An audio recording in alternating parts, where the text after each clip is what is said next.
तभी मैंने देखा कि यहाँ दो सारस तालाब के बीचों बीच बैठ के एक दूसरे के कानों में कुछ गुफ्तगू कर रहे थे। मैंने पूछा, भाई तुम हाथी को जानते हो? तो उसने बोला, भाग जाओ यहाँ से, मैं किसी हाथी को नहीं जानता हूँ। मैंने बोला, जिसकी जमीन पर रहे हो उसी से बैर कर रहे हो, अंजाम अच्छा नहीं होगा। तो स्वागत है एक बार फिर से आप सभी लोगों का मेरे एक और नए ब्लॉग में। तो आज मैं आ चुका हूँ हाथी पार्क में, उस हाथी को ढूंढने जिसके नाम पर पूरा का पूरा पार्क बनवा दिया गया। तो ऐसी क्या खास बात होगी उस हाथी के अंदर जिसके नाम पर एक पूरा का पूरा हाथी पार्क बनवा दिया गया? देखने के लिए बने रहिए वीडियो के अंत तक। तो जैसे ही मैं हाथी को ढूंढने के लिए आगे बढ़ता हूँ तभी मेरे सामने एक बहुत बड़ी नदी आती है जिसके ऊपर एक छोटा सा ब्रिज बनाया गया था।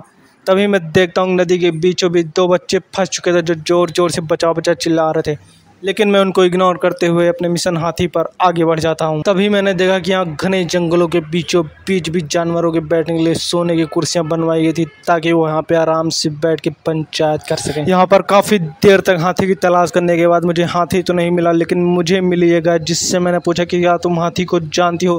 तो इसने जवाब दिया कि भाग जाओ यहाँ से, मैं किसी हाथी को नहीं जानती। यहाँ कोई भी मुझसे सीधे मुँह बात करने के लिए तैयार नहीं था। तभी मैंने इस खड़े जिराफ से पूछा, क्या तुम भाई हाथी को जानते हो? इसने जवाब दिया कि मैं छोटी हाइट वाले लोगों से बात नहीं करता। यहाँ पूरा दिन बीतने को आ गया था और मुझे पूरे जंगल में कहीं भी हाथी नजर नहीं आया और मैं पूरी तरीके से निराश हो चुका था। तभी मुझे जबरा नजर आया जिससे मैंने पूछा, क्या तुम हाथी को जानते हो?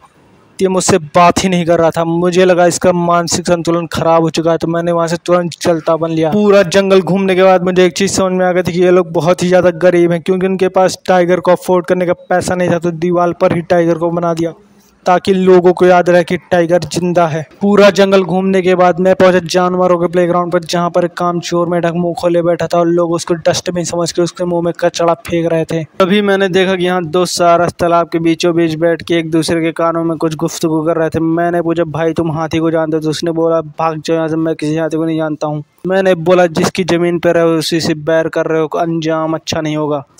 पूरा जंगल घूमने के बाद अब मुझे सिर्फ इसी बात का अफसोस हो रहा था कि जो मेरे जेब में 10 रुपये बचे थे वो भी हाथी पार्क वालों ने मुझसे हाथी के नाम पर ऐंठ लिए थे।